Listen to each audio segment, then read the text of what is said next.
એક છોકરાએ એની ગર્લફ્રેન્ડ ને રાત્રે મેસેજ કર્યો કે ગુડ નાઇટ હની. અચ્છા. તો સામેથી રિપ્લાય આવ્યો કે હની સુઈ ગઈ છે, હું એની માં મધમાખી બોલું છું.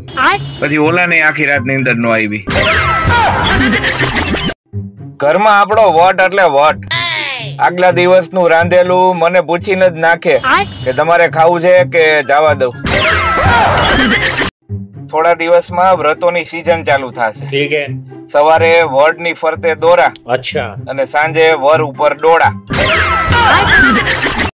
જે દિવસે વંદા અને ગરોડીનું આ દુનિયા ઉપરથી નાશ થઈ જશે ને સાહેબ, એ દિવસથી સ્ત્રીઓનું આ દુનિયા ઉપર રાજ હશે, રાજ. મને હેલિકોપ્ટર લેવામાં વાંધો નથી સાહેબ, પણ પછી હગાવાલા કહેશે કે ઘર ઉપરથી વયો ગયો પણ ઘરે નો આવ્યો. હંમેશા ખુશ રહ્યો. ઠીક હે. આવા આશીર્વાદને કારણે જ કેટલાય કુંવારા રહી જાય. દારૂ તો એમ જ બદનામ છે સાહેબ. અચ્છા. સાચો નશો તો મોબાઈલ નો છે. એક જણો પથરી કાઢવા રોજ બિયર પીતો. અચ્છા. ડોક્ટરે કીધું કે પેલા લીવર કાઢવું પડશે. જો છોકરીઓ અમારા છોકરાઓની જેમ સુંદર હોત ને તો બિચારીઓને વારંવાર બ્યુટી પાર્લર ના ધક્કા નો ખાવા પડત. તમે પેલી નજરના પ્રેમમાં માનો છો કે હું બીજી વાર તમારી સામેથી પસાર થાવ? વાંઢાઓનું એક ટેન્શન ઈ હોય કે લગ્ન નથી થતા. ઠીક હે. અને બીજું ટેન્શન ઈ હોય કે હગાઈ નથી થતી. છોકરીઓના કાન તો ખાલી ઝુમખા લટકાવવા માટે આપ્યા છે, બાકી સાંભળતી તો કોઈના બાપનું નથી. કદર કરો છોકરીઓની. છોકરી થવું સહેલું નથી સાહેબ. ઠીક હે. ઘરે કચરા પોતા કરી અને સોશિયલ મીડિયા ઉપર ક્વીન વાળો એટીટ્યુડ રાખવો પડે. એક ભાઈ ડોક્ટર ને કે સાહેબ હું ચશ્મા પહેરીને વાંચી તો હકીશ ને? ડોક્ટર કે હા, એમાં કઈ શંકાને સ્થાન નથી. ઠીક હે. બોલો કે તો બરોબર, બાકી તો અભણ માણસોની જિંદગી કઈ જિંદગી કહેવાય? હવે એ દિવસો દૂર નથી મિત્રો, જયારે સ્ટેજ ઉપર નવી વહુ આવશે અને જાણે એના મોઢામાંથી નીકળશે કે ભાઈ આ તો ઇન્સ્ટાગ્રામ વાળી. હમણાં આપણે સિંહની વસ્તી ગણતરી હતી. ઠીક હે. એમાં સિંહ કરતા સિંહણની સંખ્યા વધારે આવી. તો મને એવું લાગે છે કે આપણા ઘરમાં જે છે એને હારવાર ગણી લીધી છે કે હું.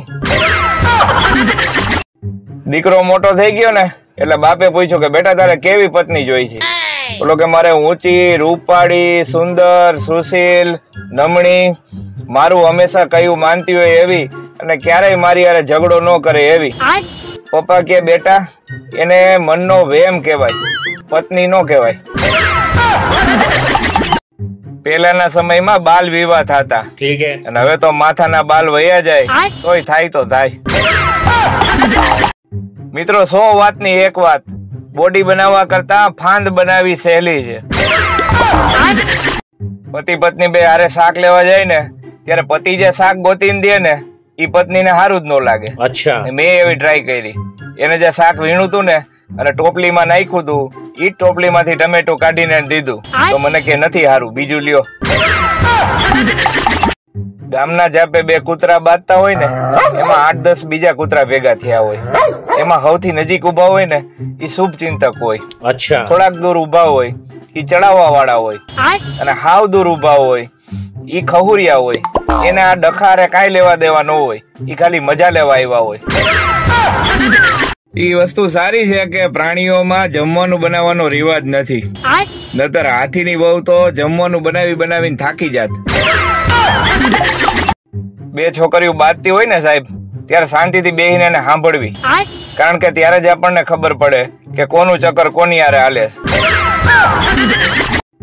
લોકો માને છે કે ઇંગ્લિશ આવડતો એ હોશિયાર હોય. અચ્છા. અરે જાવ તમારું ઇંગ્લિશ તો અમે પી જાય છે. દરેક મહિલાઓનું એક જ સપનું હોય છે. અચ્છા. કે મન ભરીને ખાવ પણ તોય જાડી નો થાવ. આ બાયુના પગના દુખાવાની સ્વિચ એના મગજમાં હોય છે, જે નવરાત્રી ઉપર અને લગ્ન પ્રસંગમાં દાંડિયા રાસ ઉપર બંધ કરી દે છે. હવે એક્ઝામ મોબાઈલ ઉપર લેવી જોઈએ, કારણ કે છોકરાઓની રાઇટિંગ સ્પીડ કરતા ટાઈપિંગ સ્પીડ વધારે છે. પરણેલાઓ માટે આજનો દિવસ કેવો જશે ઈ રાશિફળ ઉપર નહીં પત્નીના મોઢા ઉપરથી ખબર પડે છે. અને તેથી એમ કહેવાય કે આંખના ડોળા મોટા કરી અને સાસુમાં ઢબ ઢબ કરતા પગલા પાડતા પાડતા પાડતા જઈ વહુ પાસે જાય છે અને વહુને એટલું કહે છે કે વહુ બેટા હવે તો ઉઠી જાવ, સૂરજ ક્યારનો જાગી ગયો. અચ્છા. અને હવે વહુનો જવાબ સાંભળજો સાહેબ. તેથી વહુ ખાલી એટલું જ બોલી હતી કે સાસુમાં સૂરજ મારી પહેલાય હુઈ જાય છે. દેશી વસ્તુ હજી એવરગ્રીન છે સાહેબ. મૂળા ને ડુંગળી ખાવા વાળા પાસે પરફ્યુમ વાળાનું કાંઈ ન આવે. મિત્રો આજે હું તમને લાઈન મારવાની 3 રીત શીખવાડું છું. એક તો પેન થી, બીજું માર્કર થી, ત્રીજું પેન્સિલ થી. બાકી થિંક પોઝિટિવ.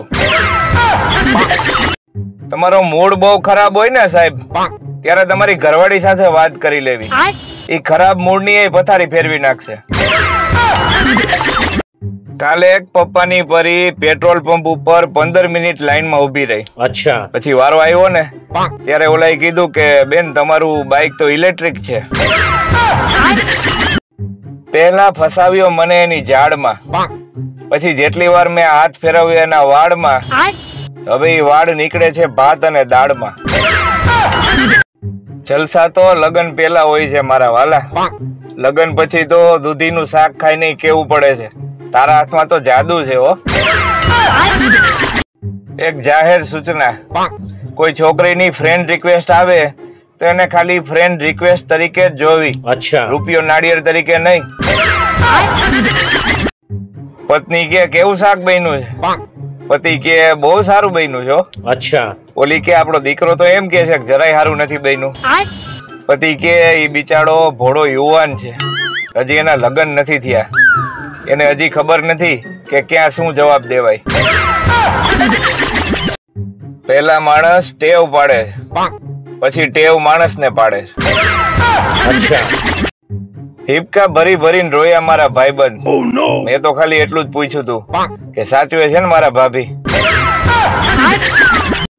પતિ પત્નીને કે તે તો તૈયાર થવામાં કલાક કરી, આમ જો હું 2 જ મિનિટમાં તૈયાર થઈ ગયો. અચ્છા. ઓલી કે ઈ જ ફેર હોય ને, મેગી 2 જ મિનિટમાં તૈયાર થઈ જાય અને પનીર ટીકામાં વાર લાગે. એક ગુજરાતીએ હિન્દી ભાષી બાઈ હારે લગ્ન કર્યા. ઠીક હે. લગ્ન પછી બીજે દિવસે ઓલી બાઈ કે ડીબે में આટા નહીં હે. ઓલો કે ડોબી ડબ્બામાં આટા નો આવે, સીધે સીધો ખોલી નાખ. પત્રકારે પ્રશ્ન પૂછ્યો કે તમે માનો છો કે ઉડતી રકાબીનું અસ્તિત્વ છે? ઓલો કે હા. કે કેમ તમે સાયન્ટિસ્ટ છો? ઓલા ભાઈ કે ના ના હું પરણેલો છું. રાજકોટ વાળો અમદાવાદી ને કે તમે ઉનાળામાં ગરમી થાય તો શું કરો? ઓલો કે અમે કુલર સામે બેસી. અચ્છા. ઓલો કે તોય ગરમી થાય તો અમદાવાદી કે તો કુલર ચાલુ કરી. યાર તમને ક્યારે એવું નથી લાગતું કે આકાશમાં ફરતા ગ્રહો કરતા અહીંયા ધરતી ઉપર ફરતા નંગો વધારે નડે છે? અમે નાના હતા ને ભણતા ને ત્યારે અમારા સાહેબ જાદુગર હતા. અચ્છા.